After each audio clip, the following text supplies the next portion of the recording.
Hello friends, welcome to my YouTube channel. आज की video में हम डिस्कस करेंगे ट्रैकेस्टोमी पार्ट 2। ट्रैकेस्टोमी में पार्ट 1 मैंने आपको डिस्क्रिप्शन में लिंक दे दिया है। इस वीडियो में हम डिस्कस करेंगे प्रोसीजर एंड ट्रैकेस्टोमी के सक्शन कैसे करते हैं।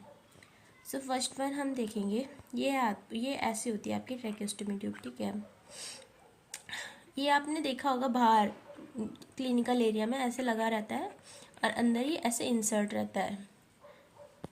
ट्रैकेस्टोमी प्रोसीजर देखते हैं। हमें क्या करना है, सबसे पहले इसमें तो ईयरवे कंट्रोल करना है। देन हमें पेशेंट को क्या करनी है, रोज़ पोजीशन देनी है। रोज़ पोजीशन कैसे देते हैं, पेशेंट को सुपाइन लेटाते हैं, उसकी नेक को एक्सटेंड करते हैं और अंडर द शोल्डर हम क्या रखते हैं, पिलो रखते हैं। आप ये गूगल में जाके देखना रोज़ पोजीशन। ठीक है, फिर हम क्या करते हैं, पेशेंट हमारा काम नहीं होता है, एनेस्थेटिक का काम होता है एनेस्थीसिया देना। फिर डॉक्टर क्या करते हैं, ट्रैकिया को आइडेंटिफाई करते हैं and place the incision between second and third tracheal inter space. ठीक है, उसके बाद क्या करते हैं, tube is inserted and secure. फिर हम डॉक्टर क्या करता है, ट्यूब को इंसर्ट करते हैं, सिक्योर करता है। Before fix tube check placement of tube by auscultation method. Then apply the tie at side of neck to fix tracheostomy. Then on stitch at both side of tube. One stitch, यहाँ पे V extra आ गया। ठीक है, उसके बाद inflate the कफ को inflate कर देना है ताकि वहाँ क्या है, सिक्योर हो जाए। उसके बाद जब हमारी ट्रैकेस्टोमी ट्यूब प्लेस हो जाए, उसके बाद हमें उसकी केयर क्या करनी है, पेशेंट को ऑब्जर्व करना है सबसे पहले तो कि उसको कोई दिक्कत तो नहीं हो रही, ब्लीडिंग वगैरह, दर्द वगैरह। ठीक है, दर्द तो थोड़ा होगा ही, पर ऑब्जर्व करना है पेशेंट को।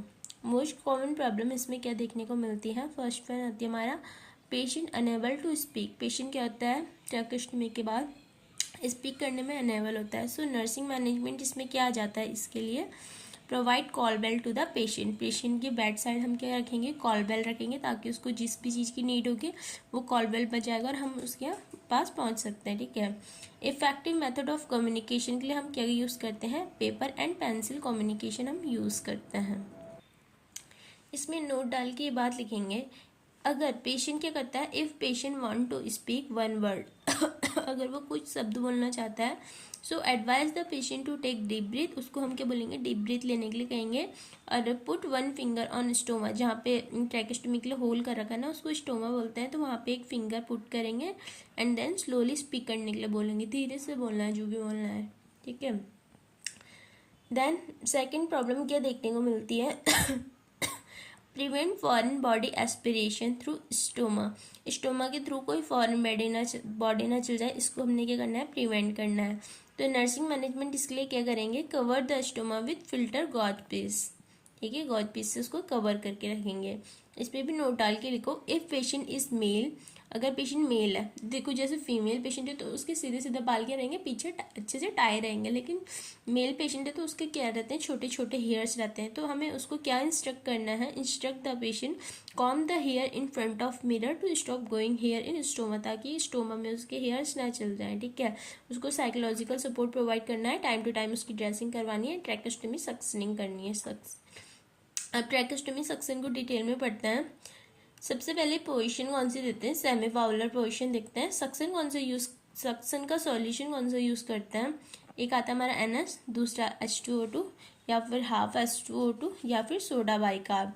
तो इसमें भी हमारा सबसे इम्पॉर्टेंट फर्स्ट प्रायोरिटी किसको देते हैं, हम हाफ H2O2 को है फर्स्ट प्रायोरिटी देते हैं। जैसे प्रायोरिटी MCQs में आ गया तो हाफ H2O2 को फर्स्ट प्रायोरिटी देते हैं एंड NS को हम क्या देते हैं, सेकेंड प्रायोरिटी देते हैं। ठीक है, उसके बाद सक्शन का अमाउंट कितना हमें सक्शन करना है, तो एडल्ट में कितना करना है, 3 to 5 ml, चिल्ड्रन में देखे जाए तो 1 to 2 ml एंड इन्फेंट में 0.5 to 1 ml। ये अमाउंट है सक्शन का। ठीक है, ड्यूरेशन नहीं है। उसके बाद आता है आपका suction patient in adult. Adult में सक्शन पेशेंट जो हम यूज़ करते हैं वो आता है आपका 100 to 120 mm ऑफ Hg। ठीक है, मैक्सिमम एक्सटेंडेड हम ज़्यादा से ज़्यादा इसके प्रेशर को 150 कर सकते हैं in case of thick mucus. अगर थिक म्यूकस है तो 150 mm ऑफ Hg यूज़ कर सकते हैं। ठीक है, सक्शन फर्स्ट 24 आवर में हमें कितने कितने टाइम में सक्शन करना चाहिए। तो फर्स्ट 24 आवर में हमें एवरी 15 to 20 मिनट के इंटरवल में सक्शन करना है, और नेक्स्ट 24 to 48 आवर्स के लिए हमें क्या करना है, इन एवरी 2 to 4 आवर्स के इंटरवल में क्या करना है, सक्शन करना है। सक्शन का ड्यूरेशन आपको पता ही होगा, 10 to 15 सेकेंड तक करते हैं, इससे ज़्यादा नहीं करते हैं, ठीक है। एक्सपेक्टेड कॉम्प्लिकेशन क्या देखने को मिलती है सक्शन से। The expected complication when deep suctioning are used in case of tracheostomy is bradycardia हो जाता है। ब्रेडिकार्डिया क्यों होता है, क्योंकि वेगस नर्व स्टिमुलेशन होने के चांसेस होते हैं, ठीक है, स्टिमुलेट होती है, इस वजह से ब्रेडिकार्डिया देखने को मिलता है। इसमें भी नोट डाल के लिखेंगे, बिफोर स्टार्ट सक्शनिंग, सक्शनिंग करने से पहले हमने क्या करना है, पेशेंट को हाइपर वेंटिलेट करना है विद 100% O2 से, ठीक है, 1 to 2 मिनट के लिए, क्योंकि इसमें क्या होता है, हाइपोक्सिया होने के चांस होते हैं, ठीक है। तो इसलिए हमें क्या करना है, सबसे पहले उसको हाइपर वेंटिलेट करना है पेशेंट को।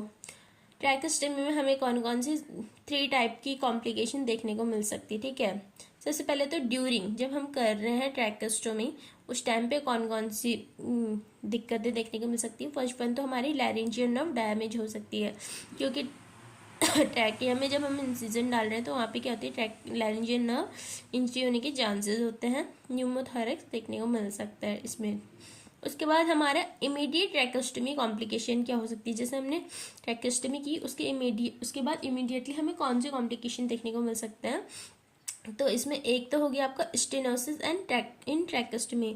जो ट्रैकेस्टोमी है, स्टेनोसिस का मतलब क्या होता है, नैरोइंग, मतलब शॉर्ट, मतलब नैरो हो जाएगा वहाँ का ट्रैकेस्टोमी, ट्रैकिया का रास्ता, ठीक है, ट्रैकेस्टोमी।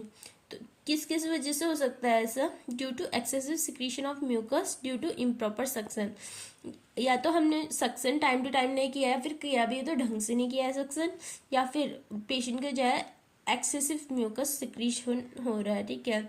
इसको हम कैसे मैनेज कर सकते हैं, assist patient for deep breath, हमें उसको क्या बोलना है, डीप ब्रीथ के लिए असिस्ट करना है एंड असिस्ट करना, inflate the air in tube with the help of Ambu bag, और थर्ड वन क्या हमने सक्शनिंग करनी है, सबसे सही हमें क्या करना है, सक्शनिंग करना है। उसके बाद एक कॉम्प्लिकेशन तो जैसे स्टेनोसिस इन ट्रैकेस्टोमी थी, एंड सेकंड वन क्या आती है आपकी, डिस्प्लेसमेंट ऑफ ट्यूब क्या होती है, डिस्प्लेस हो गई है अपनी जगह पे से, किस वजह से हो सकता है, due to more cuff, patient क्या कर रहा है, बार बार बहुत जोर से खांसी कर रहा है, तो उस वजह से उस केस में हमारी ट्रैकेस्टोमी जो होता है डिसलोकेट हो गई है, अपने जगह से हिल डुल गई है, या फिर ड्यू टू इम्प्रॉपर इंसीजन ढंग से नहीं लगा, या फिर हमने उसको ढंग से फिक्स नहीं किया ट्रैकेस्टोमी को, ठीक है। इसको हम कैसे मैनेज कर सकते हैं, हाइपर एक्सटेंशन ऑफ नेक, हमें क्या करना है, नेक को हाइपर एक्सटेंड कर रखना है, ग्रेस्पिंग द सूचर इन नेक में सूचर ग्रेस्प करके रखना है, यूज द ट्रैकिया डायलेटर की यूज़ करना है, यूज ऑफ ऑब्टूरेटर, जो मैंने आपको बताया था 3 पार्ट्स होते हैं मैटर में, दूसरी वीडियो में बताया, एंड कॉल द इमरजेंसी को कॉल करनी है इस केस में, जो भी हमारे डॉक्टर्स वगैरह होंगे, अदर हेल्थ केयर वर्कर्स होंगे, उनको। पहले थी हमारी क्या, ट्रैकेस्टोमी ड्यूरिंग, उसके बाद इमीडिएट। अब आगे आपका थर्ड वन डिलेड कॉम्प्लिकेशन के देखने को मिलती है ट्रैकेस्टोमी में। तो इसमें आपको देखने को मिलता है ट्रैकियोयूसोफेजियल फिस्टुला, TEF बोलते हैं इसको, मतलब abnormal opening between the trachea and oesophageal fistula, इनके बीच क्या होता है, अबनॉर्मल कनेक्शन बन जाता है, या फिर ठीक है। उसके बाद आता है आपका ट्रैकियोमेलिसिया का मीन्स होता है सॉफ्टनिंग ऑफ ट्रैकिया क्या हो गया, सॉफ्टन हो गया है, किस वजह से, लाइक इसके कॉज क्या है, due to excessive pressure of cuff में हमने कुछ ज़्यादा प्रेशर लगा दिया है ज़्यादा टाइम के लिए, इस वजह से ट्रैकियोमेलिसिया हो सकता है, सॉफ्टनिंग हो सकती है, या फिर इसमें हमें साइन एंड सिम्टम देखने को मिलते हैं, like leakage of air leak होने के चांस होते हैं, and mucus particle present in suctioning में क्या होता है, हमारे म्यूकस पार्टिकल देखने को मिल सकते हैं।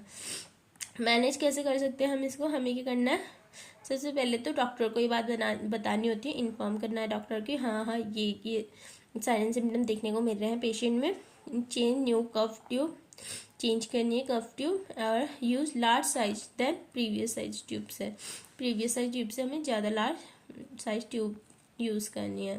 तो ये सब कुछ था। So thank you so much. If you like this video please like share and subscribe to my channel. Thank you.